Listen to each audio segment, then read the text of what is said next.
Welcome to Politics Done Right on KPFT. I am your host, Egberto Willies. This is the progressive program that will take the mystery out of politics. This is the program that will encourage you to make sure government becomes we the people.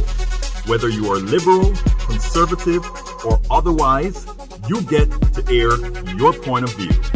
Give me a call at 713-526-5738. That is 713-526-KPFT. Remember, you can also send me a tweet to EGBERTOWILLIES. That is at Egberto Willies. Let us engage. It is politics done right. 1, 2, 3, 4.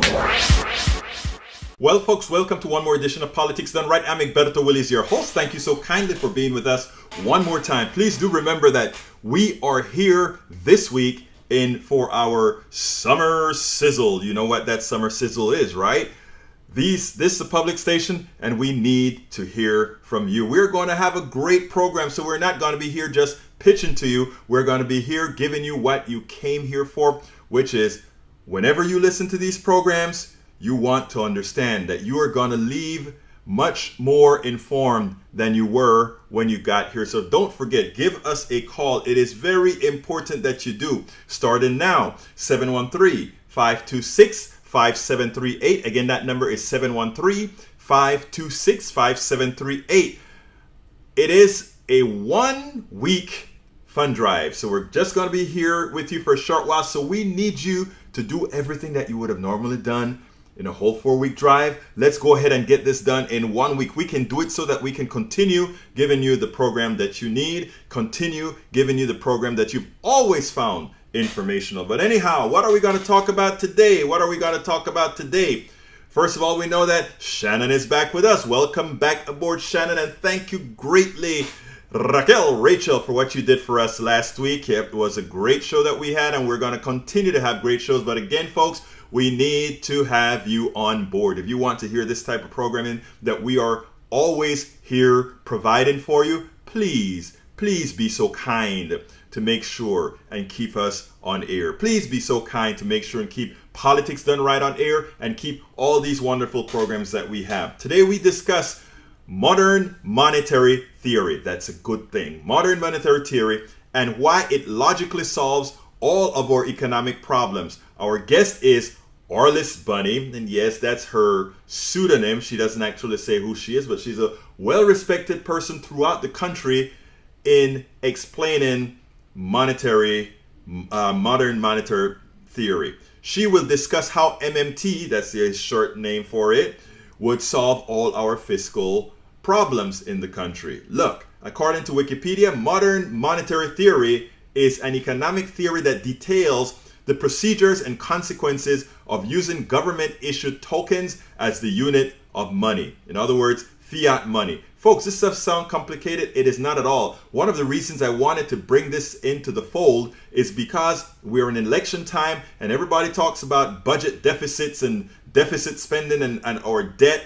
We need to understand money and why most of what these politicians and their economists have been telling us over the last decades, over the last century, is false. Well, let me correct that. It is false since we got off entirely of the gold standard, but I'm sure Arliss Bunny will discuss that later on. According to modern monetary theory, monetarily sovereign government is a monopoly supplier of its currency and can issue currency of any denomination in physical or non-physical forms. As such, the government has an unlimited capacity to pay for the things it wishes to purchase and to fulfill promised future payments, and has an unlimited ability to provide funds to other sectors.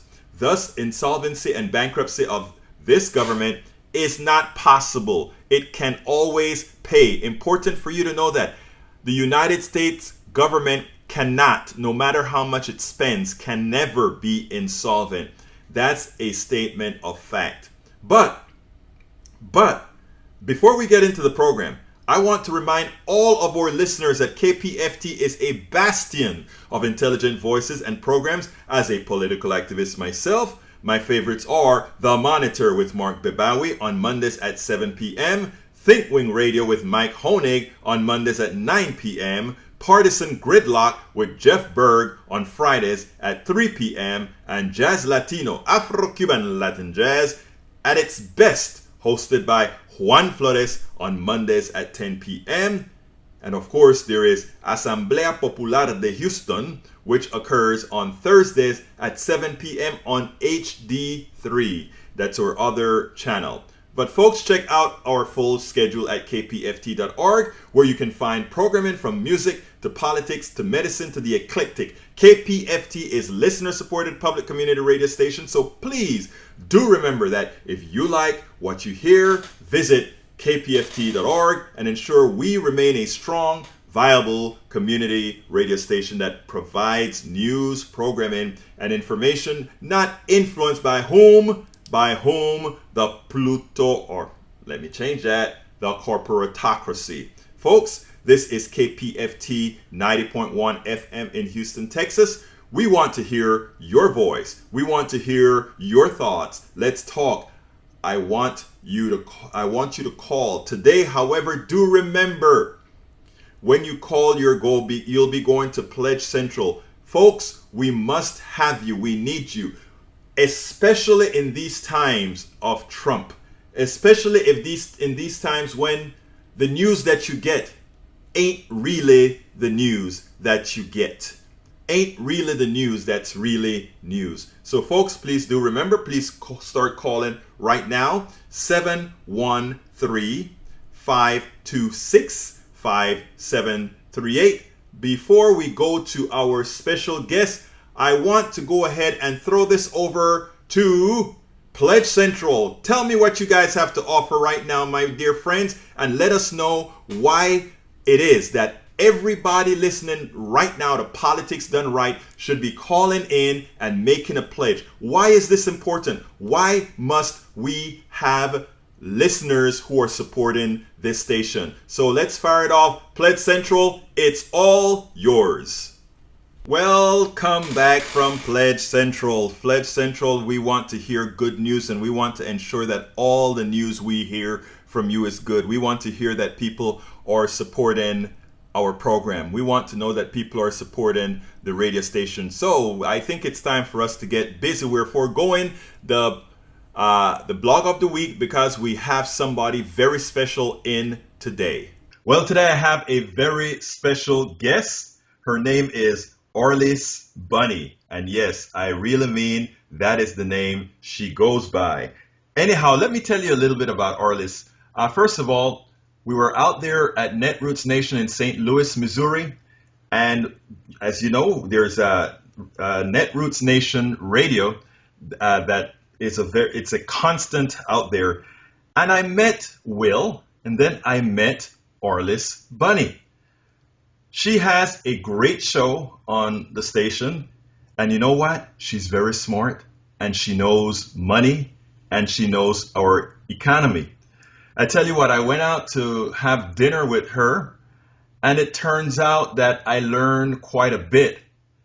I learned so much that I decided that instead of doing the show that we're going to have today, we wanted to make sure that we had a show specifically with Arliss Bunny. And who is Arliss Bunny? Arliss Bunny is a progressive rabbit American and economics wonk. She is the author of the well-reviewed ebook, The Smart Bunny Guides to Debt, Deficit, and Austerity, which is being used as a textbook at the university level as an introduction to modern monetary theory. Arliss has 2 more Smart Bunny books due out this fall. The Smart Bunny's Guide to the Federal Reserve and The Smart Bunny's Guide to Social Security. Arliss also has her own weekly radio program and podcast. It's called Hoppin' Mad with Will McLeod and Arliss Bunny, airing on Netroots Radio at 8 a.m. on Mondays or via podcast on Stitcher, iTunes, and Google Play. You can reach Arliss on Twitter as Arliss Bunny or at LMHoppinMad. I think it means I am hoppin' mad. Her personal motto is politics, economics, carrot. Interesting. Welcome to Politics Done Right. Should I call you Miss Bunny or should I just call you Arliss Bunny? Arliss is fine. Well, but before I get started, Arliss, folks, this is real. This is just somebody that goes by her pseudonym for whatever reasons necessary. But I tell you what, you're in for a treat. You're in to learn quite a bit today. Arliss, how are you doing today? I'm great. And I always start out, when I start out talking about modern monetary theory, I always start out by saying that I know most people don't sit up late into the night reading books on monetary policy. Most people aren't compelled by monetary policy and find it really interesting. But if your passion is the environment, or if your passion is national infrastructure, or clean energy, or healthcare, or social security, if those things matter to you, then you need to get involved in evangelizing the truth about monetary policy, because this is the one thing that has the power to change everything else. Because you will never, ever have to listen again to someone say, we can't afford that. If this country could wrap its head around modern monetary theory, we're done with that. We're done with that as an excuse. Now, that empowers us more than anything else we could do. When I was first, I had heard about this just in past, and I think I heard about MMT during the I think Rand Paul. I think they study some other kind of economics known as, I think, the Austrian economics, I think is what it's called. Yeah, the Austrian school. Yeah, right. The Austrian school. So in studying these different economic models, I actually went ahead and just kind of took a cursory look at it. But as far as in detail, I never took it seriously because you know what kind of an economy we have here, and it's very hard to talk to people about these issues. But after speaking to you, you made it so simple that I thought it was necessary for us to take it on a bit more in detail. So first of all, why don't you tell us exactly what modern monetary theory is? Well, first of all, whoever named it badly. Right. Modern monetary theory isn't actually a theory. Modern monetary theory is observational. And my actual PhD is in physics from MIT. I'm a science wonk. And there's a difference between things that are observational and things that are simply, theories, things we're working to establish. Modern monetary theory simply tells you how the economy works. You can do with that as you will. In other words, you can use it if you are a conservative Republican, you can use it in that way. If you are a progressive liberal Democrat or progressive liberal independent, you can use it in that way. In other words, it is not a politically founded or based or biased way of looking at the economy. It's simply observational, but it is incredibly powerful, and it is so different from what you have been taught or what you learned, and there's a reason for that. I learned economics, and most economics professors out there learned economics from people who were taught economics before the end of the gold standard. In other words, in 1972, the Nixon shock, the United States went off the gold standard, and we went to a sovereign fiat floating currency. Let me stop you right there and ask you specifically, because a lot of people, they hear these things about the gold standard, and they hear all the right-wing folks trying to sell gold as being the way to prevent us from some cataclysmic event. So tell us exactly what you mean when you say we are no longer on the gold standard. Okay, it used to be that the dollar was based on actual gold we kept in Fort Knox. And a dollar could be remitted for, a physical paper dollar could be remitted for a given amount of gold. And that is no longer the case. We became a fiat currency. And what fiat means is because I say so. That's literally what fiat means. It means because I say so. And the fiat currency of the United States, the dollar, is simply and only based on the full faith and credit of the United States. And let me add a little note here. That's why when the Republicans talk about not paying our debts, when the Republicans want to back off of, and do things like, shut down the federal government and threaten to not pay back the people who hold our treasuries, they are messing with the full faith and credit of the United States. They're not just messing with us for a day. That's the entire basis of our currency. It's an incredibly, massively, much bigger thing than they would have you believe. So as bad as you thought it was when Republicans try to do that, it's worse. Explain. Because a fiat currency only exists because I said so. So if the Republicans want to unsay so, if they just want to, decide one day frivolously to not pay U.S. debt, then because I say so no longer means anything. So in effect, and very popular this week, the concept, the phrase, your word is your bond. Right. We've heard that a little bit this week. But that is what fiat means. It means your word is your bond. And if you break that bond, you've broken that bond. And in other words, you've set a precedence. At first, given that it was never done before, people believe in the faith of our currency and that it'll always be there and it'll always be backed by the U.S. government. Once a precedence is set not to do so, at that point, you're up in the air, right? Maybe you'll get paid, maybe you won't. And at that point, maybe some other currency becomes the reserve currency of the world? That's right. That's exactly right. That's exactly how dangerous it is. Now, now that you've explained what fiat currency is, what kind of implications or what do you see as implications within our economy that reality has? Let's start now from a political point of view. What does that mean if we were ever to accept the reality of MMT, modern monetary theory? Well, here's the simplest way to say it. It is not the job of the federal government to balance the budget, ever. It is the job of the federal government to balance the economy, the real economy. In other words, how it's really working. The economy has think of it as three smokestacks. It has, or three sort of aspects to a teeter-totter, a three-sided teeter-totter.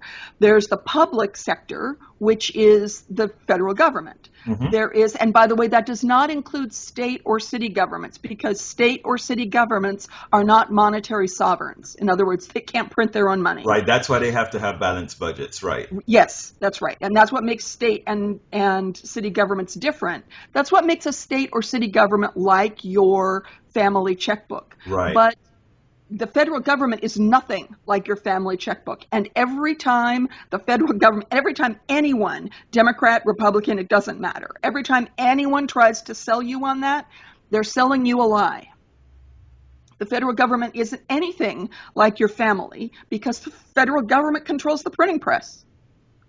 Absolutely. So the trick is there are three sectors in the economy. There's the private, the private, which is you and me and corporations. It's all the money that's floating around domestically in the private sector. There's the public sector, that's the federal government. And there's the international sector, everyone else. Always, no matter what, the math is such that those sectors have to balance out to zero. So if a dollar is in the public sector, in other words, if the federal government has it, it's a dollar that isn't in the private sector and isn't in the international sector. Okay. So here's the thing to wrap your head around, because this is the really big thing that's going to blow your mind. What do your taxes pay for? I remember that question back in St. Louis, and it really did blow my mind. So why don't you give us the answer? Your taxes don't pay for anything ever. Not ever. It's not possible. Here's why. When the Federal Reserve spends a dollar out into the economy, in other words, when Congress releases money to be spent out into the economy through fiscal policy, and the Federal Reserve issues money out into the economy, whether it's done by pixels, in other words, whether it's done on a computer screen or whether it's done with a physical dollar, a physical piece of paper, that money goes onto the federal ledger as a liability. When it comes back in taxes, when you pay that money back as a tax, it zeroes out the liability, right? Right. So money is created when it gets spent by the public sector into the private sector or into the international sector. Right. But when it comes back from one of those two sectors, it is destroyed. It zeroes out. Absolutely. Every dime the federal government spends is new money every single time. That is important for people to understand. I mean, but here's one issue that I have, Arliss. It's a very important issue. You just gave a perfect description using balance sheets and debits, credits, and liabilities, etc. Unfortunately, right. You are a person, you understand finance. Yeah, I'm a numbers person. You're a physicist, PhD in physics. You understand all of this. What is very difficult is for the regular American citizen to understand that, because when you have people that these guys trust, their own politicians, come out and tell them that the budget needs to be balanced and tell them that they can treat the federal budget as they'll treat the mom and pop's budget. To them, that sounds real. What you're saying does not. By the way, I understand that it's real and I'm capable to understand the entire concept. How do we migrate or how do we change folks' minds who have been lied to from the inception of the country, to put it bluntly? Well, and certainly since 1972, right? Certainly since the end of the gold standard, and right. It is extremely difficult. It is why I own a manufacturing company, right? I already work 60 hours a week. I don't need to do this. I don't need to do what I'm doing right now, and I don't need to do my show for a living. I do it because this is that important. Getting this word out and talking about this is that important because it empowers. It's the engine for everything else that we as progressives want to put into play. And the thing about it is, think of it as a teeter-totter. So if you have money that is sitting in the federal government, and so that end of the teeter-totter is low because that's where the weight is sitting. And then the federal government slides that money out into the private sector. So now the private sector end of the economy is low. And the federal government has debt, right? They have high debt. They're up in the air. When the money comes back, the teeter-totter slides again. Mm-hmm. But here's the thing. Where is money valuable? Money is well. I mean, if you were to ask me where is money valuable, it is when I'm spending it. Money is valuable in the exactly that I'm using. That's right. Money is only valuable when it's out in the private sector or the international sector. It's only valuable when it's circulating and being useful. And by the way, the reason that things are so out of balance and so screwed up now is because money is not being spent. It is trapped at the top of this economy. The 1% have that money trapped. It's not that there's not enough money in the private sector. It's that you and I don't have it. That's the problem. Not moving around. I want to kind of touch on that because it is rather important, and a lot of people don't see it. We have people that continuously tell us that we must somehow make life easier for those on top, so that their income, or so that the money would trickle down from them. If they start to make a whole lot of money, somehow it actually trickles down. But the reality is they cannot spend monies the way that the average American person will spend it. In economic terms, it's called the marginal propensity to consume, right? The marginal propensity to consume of the lower classes is a lot higher. If you wanted to light this economy on fire, you know what you do? You double Social Security payments tomorrow. Absolutely so. Absolutely so. Now we are going to continue this discussion after we take a break here. Again, like I told you, Arliss, we are in fund drive mode, and what we have to do is start raising some monies, raising some cash to keep this valuable station on air. So we will be right back with Arliss Bunny. Well, folks, we are back with Arliss Bunny, and we are discussing the economy and things we didn't know, things that we must know, and things that she's going to tell us about. So, Arliss, when we left, we were talking about money being spent, right? Right. In other words, what we know is that all we've been told about about making things easy for the rich, those are all things that in reality hurts the economy. Why don't you explain? Yeah, let me explain that. Okay, I own a manufacturing company. We build a consumer good. So let's start by saying I don't hire people and I don't make more goods just because I have more money. I make more goods when the market demands it of me, and I hire people when I absolutely cannot continue on without hiring somebody. And that's true for every business in this country. Right. Nobody hires just because suddenly the government has lowered their tax burden. That's not the way it works.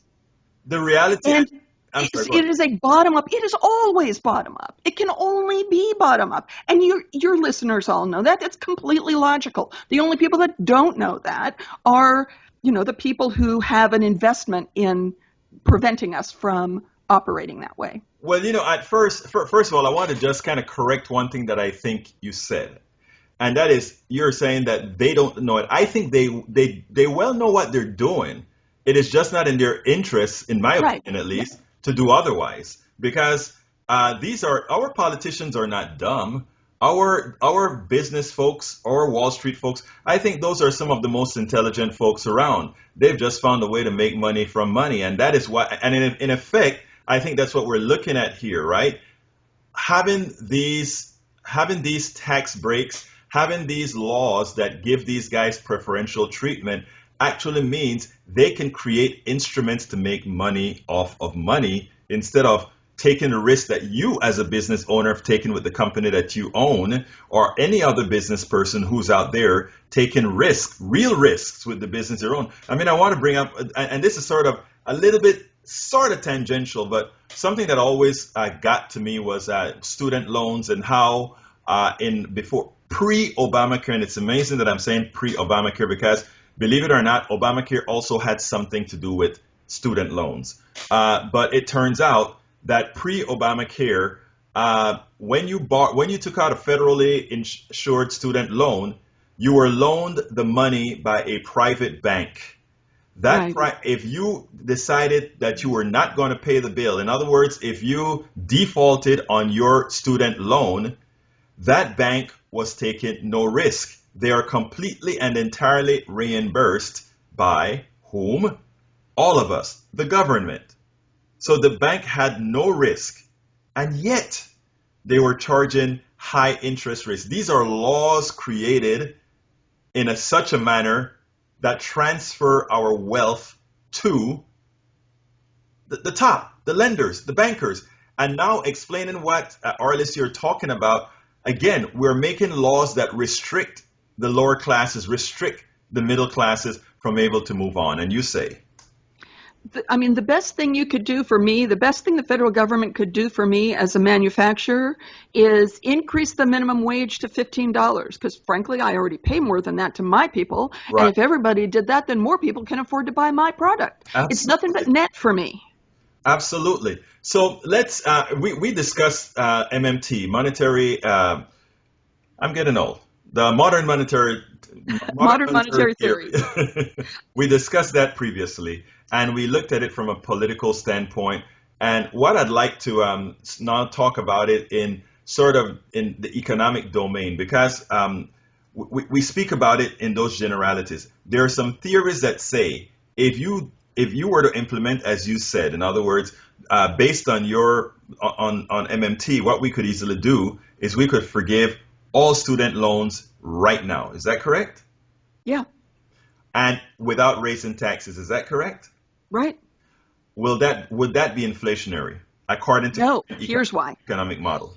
people fear inflation. And part of that is because we had such a disaster in the 70s. Right. But that was driven by other things and is so unlikely to ever happen again. And I'll talk about that in a second. But think inflation is we all are afraid that inflation is easy, that it could sneak up on us on cat's paws and we wouldn't notice it coming. Right. And by the way, the Federal Reserve has, half of its employees are busy watching for inflation with, telescopes. They're watching for it from miles and miles away. But inflation is actually very, very difficult to achieve.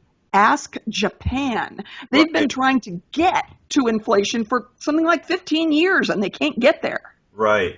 In fact, Japan has a negative interest rate, as I recall. Yes, Japan and Switzerland. Oh, Switzerland does as well? Yeah. Didn't know that. And they do it for a different set of reasons. They're just trying to get people to not store money there. But the thing about taxes and the thing about, let's talk about inflation first, because that's the subject that we're on. There are constraints. In other words, you cannot just spend infinite amounts of money. The constraints on our economy, though, is not inflation. We're taught that that's inflation because that's what the Federal Reserve talks about. Right. What constrains our economy is unemployment and industrial capacity, an extreme trade deficit, and then it could be inflation if somebody did everything wrong, but chances of that are really pretty minimal. But the thing about it is that ask yourself, what drives inflation? When there's scarcity, we get inflation, and that's right. So it isn't too many dollars. Right. It isn't the amount of money that's circulating in the economy. It's scarcity. Exactly what you just said. It's supply and demand. Right. And it used to be that we were constrained by our borders, essentially. That international trade was complex. And now goods and people and services flow across this globe in a matter of, if it's goods, in a matter of a day or two, Amazon Prime. And in, yes. And in terms of services, think of every time you pick up the phone and need tech support and you're talking to someone in Pakistan. Right. It is goods and services are no longer constrained by our domestic economy. Right. So the chance of having a limitation, the chance of the constraint on goods and services coming into play now is extremely difficult to achieve. The whole world basically would have to go to that place. It would be very, very hard. Absolutely. Which is Japan's problem. Right. And it is sort of silly also, right? Because if you look at, I always said that our current economy is not a real economy, or it's not an efficient economy. Capitalism was supposed to be defined as the efficient movement of labor, resources, or I don't remember exactly how it's put, the efficient allocation of resources, and it hasn't turned out that way, right? If the efficient allocation is not there, we have a lot of roads to build right now. We have a lot of bridges to build. We have a whole lot of people that are uneducated. We have a whole lot of things that need doing, and we have a whole lot of people waiting for work. And here's the thing. We could sit down with the conservatives, with the Tea Party. We could sit down with them and say, okay, let's eliminate the income tax, or let's eliminate the payroll tax. And in trade for that, we want this much money spent on fill in the blank. Right. And then create the money by fiat. And when we create that money by fiat at the Fed, it's literally pixels. And here's the other thing to keep in mind that modern monetary theory really prioritizes.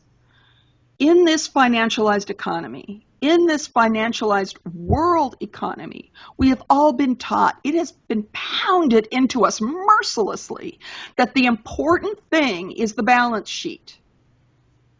The important thing is people. Right. When we are making pixels that are fiat money, pixels that are only important because we say they're important, when we make that more important than people, We have lost our way. And the point of modern monetary theory is we don't have to do it that way ever anymore. We can just say no. And on that, we are going to take our last break. We're here with Arliss Bunny. We're learning quite a lot about economic policy and fiat money. Well, we are back with Arliss Bunny, and Arliss is going to tell us a little bit about taxes because all of this fits together. Arliss, why don't you tell us what's the purpose of taxes? The only, in terms of currency, the only real value in taxes, the thing that it must do is what's called derive currency, because otherwise you and I could be paying each other and everything, the entire economy could be running on carrots. You know, carrot coins, my personal favorite currency, everything could be running on carrot coin, but it doesn't because the federal government requires that taxes be paid in dollars. So you and I have to earn dollars and have dollars in order to be able to pay the federal government.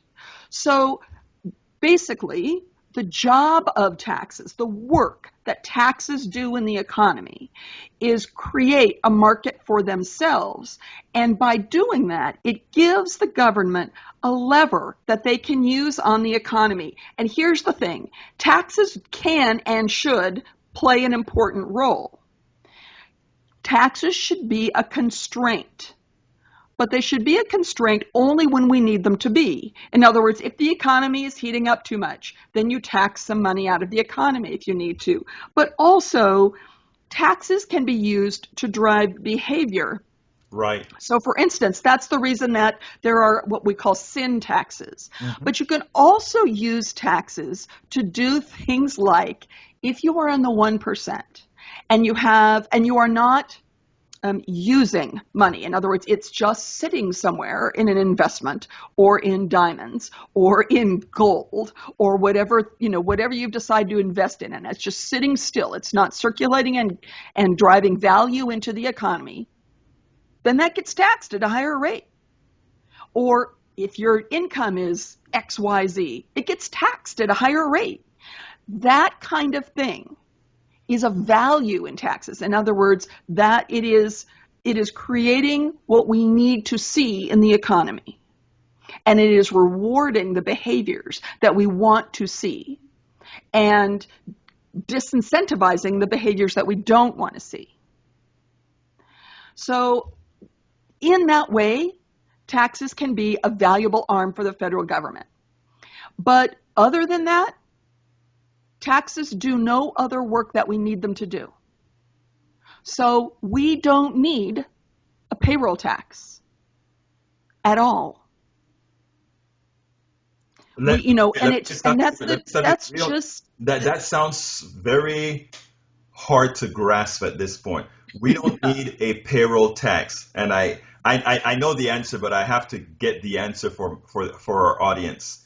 We don't need a payroll tax, meaning nobody's going to pay into Social Security, but when they're retired, whatever age we decide retirement age is, they will get a check from we the people, the government. Right.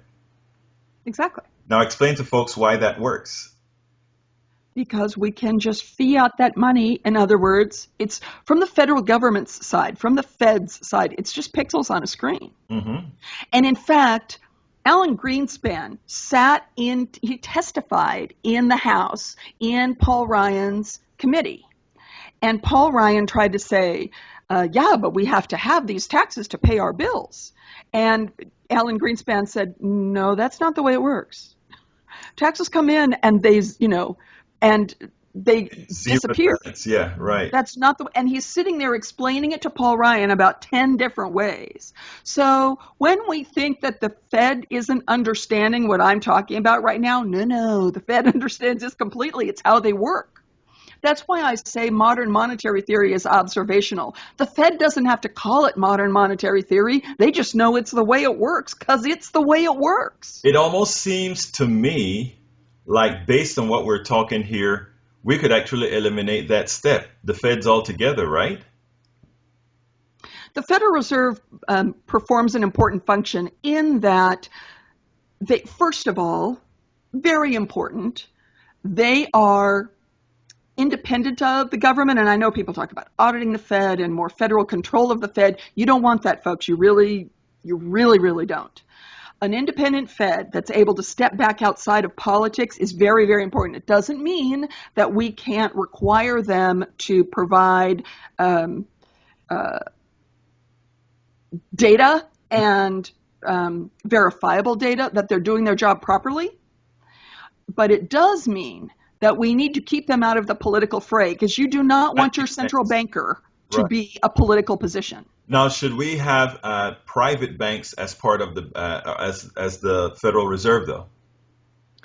I think that we should as part of it. I simply think that small business and individuals and not-for-profit, organizations, all of those ought to be part of it as well. Okay, good. That I can live with that. It's just that when we're talking about regular big private banks having an inordinate influence there, I think that is problematic. Yeah. What is interesting is that the Fed has gotten the message.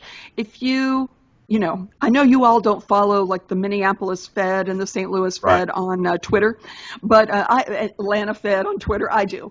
And it is fascinating because the various regional Federal Reserves have gotten considerably more attentive to first of all, they're paying a great deal more attention to unemployment than they are to inflation, which is relatively new in the Federal Reserve's priorities.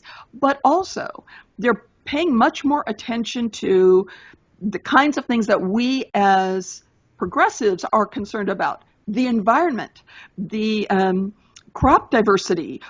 You see statements coming out of these Federal Reserve banks, these individual regional Federal Reserve banks, valuing some of these things that we have been talking about for years and years and years. They're getting the message, which some of them, not all of them, Texas, you can, know, but Minneapolis in particular, follow them on Twitter. They're fascinating.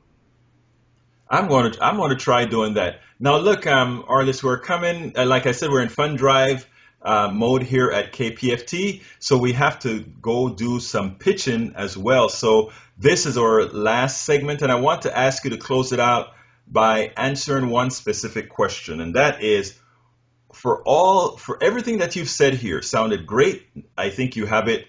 The data is irrefutable. Why is it that both on the campaign and both in our daily news, when they're speaking about the economy faltering, when they're speaking about there not being enough money to pay Social Security, et cetera, why is it that we are allowing our policy to be made on false information on our economy? I think it's very hard. It's like turning around an ocean liner. It's very, very hard to completely change the framing of something. And I think 1972 seems like a long time ago, but in terms of changing the entire framework of the way people think about money, it isn't that long ago.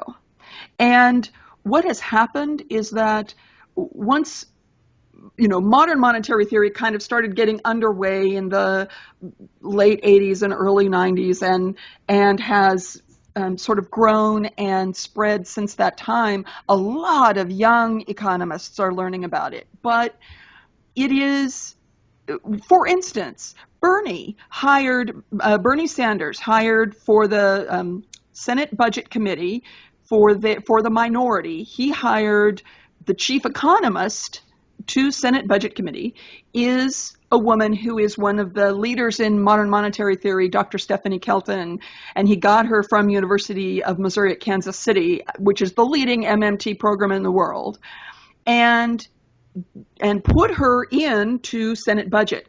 That's incredibly important. So, and MMT has been mentioned in the Wall Street Journal, it's been mentioned in the New York Times, it's been mentioned in the Financial Times. It's starting to get more leverage as more and more people look at it, hear about it, look at it and think, oh, of course. It has to be that way. Right. It couldn't be another way. And And even somebody like Alan Greenspan, who wouldn't be caught dead calling it modern monetary theory, still speaks about it in this way. So it is, it is gaining a foothold. And I think we're just one generation of economists behind in seeing modern monetary theory really step out of the shadows. We can push it forward more as progressives and faster if we start making noise about it. Well, look, Arliss Bunny, it was my pleasure to have you on my show, Politics Done Right. I hope to have you on again. Folks, out in the blog, you can find a list of the books that Arliss has been talking about. They are incredible. So we are going to have them on our site and elsewhere as well. So Arliss, it was my pleasure to have you on board. Carrots to you and yours. Yes, ma'am, and I'll eat them all. Well, folks, that was Arliss Bunny. Folks, look, the time is near. The time is near that we have to get busy and get those calls coming in. 713-526-5738. Again, that number, 713-526-5738. We do need you to give us a call right now and make your contribution to Politics Done Right. Make your contribution to KPFT. We need to keep this station on air. This is a station of value. We are bombarded every day from the mainstream media with information and with modals trying to inform us on how we should think and what we should do. No place gives you, the listener, the control of having that option to be a part of not the news, but a part of how your news is acquired, a part of how you are given information, a part of what you want, as opposed to some corporatized entity attempting to modify your behavior, whether you want to or not. Again, 713-526-5738. We need to hear from you to keep programs like Politics Done Right and all the wonderful programming we have here on this station. Both music, politics, economics, and much more. The environment, eating, diet. You can find just about every type of programming on this station. You know why? Because it belongs to you. You know why? Because we don't have to get corporate approval on whether this particular program is going to be extremely profitable and thus maximize the profits for some shareholders out there. We need to keep stations like this always funded, always active. Think about this, folks. This is the only station in the entire the entire southeastern part of Texas where you can get the value for whatever it is that you give. This is the only station in this part of the country that gives you this type of programming as a part of the Pacifica Network. Look, KPFT has been here a very long time. KPFT has been surviving on a shoestring budget for a long time because of the passion, not that we feel, the passion that we feel and that we intend to promote and that we promote to those who are listening to these programs. Because these are programs that you're not going to find anywhere else. These are programs that we must have. So folks, please give us a call, 713-526-5738. This is an election time. Please do remember this. It is important. We are going to complain like crazy if certain folks get elected. We are going to complain like crazy if the election doesn't go the way that we think it should go, and we are going to be blaming others. We are going to be asking, how could voters do this? How could voters do that? Folks, that is the reason we have stations like KPFT, a station where we can get where we can actually get information that is, I don't want to say unbiased because that won't be quite accurate, but properly biased information. This is a station where you know you're not going to be getting stuff just pulled out of the air to make a particular point, to effect a particular result. We are here to ask you to think. We are here to ask you to do your part in the body politic so that we can have the preferable, the better outcome for us all. But we need a medium by which to do that, and that is KPFT. A medium, one of many mediums, the KPFT on air, the KPFT HD3 signals, the KPFT on Facebook, the KPFT online. We need to have this in order to help our fellow citizens make proper choices. So please call 713-526-5738. Again, that number is 713-526-5738. I'm going to pass it on now to Pledge Central. Take it over, Pledge, and let's bring all those numbers in. Well, look, thank you very much for listening to KPFT 90.1 FM, folks. We need you to stay engaged. We need you to be a part of this station. Please remember, call 713-526-5738. Again, that number is 713-526-5738. You know, it's painless to donate to KPFT. And once that donation is made, and every time you turn on that radio, whether you're in the car, whether you're at home, wherever you are, and you're listening to KPFT, you will know that it is you that is making this possible. It is you who is making it possible for your fellow Houstonians. And actually it goes beyond Houston, folks. We are not only in Houston. Because of the way we carry our program now, we are heard all over the world. Last fund drive, we got donations for Politics Done Right from as far as England. We get from as far as Pittsburgh, from California, and of course, mostly from Texas, the folks who can listen to us in our immediacy. So please, folks, call 713-526-5738. Let's pass it one more time to Pledge Central. Let me hear what you got.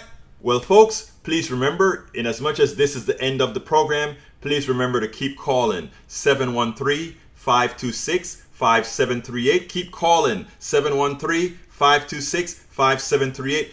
You can make a difference. Do make a difference. This is Politics Done Right. I'm Egberto Willies. C'est la vie. Thank you very much.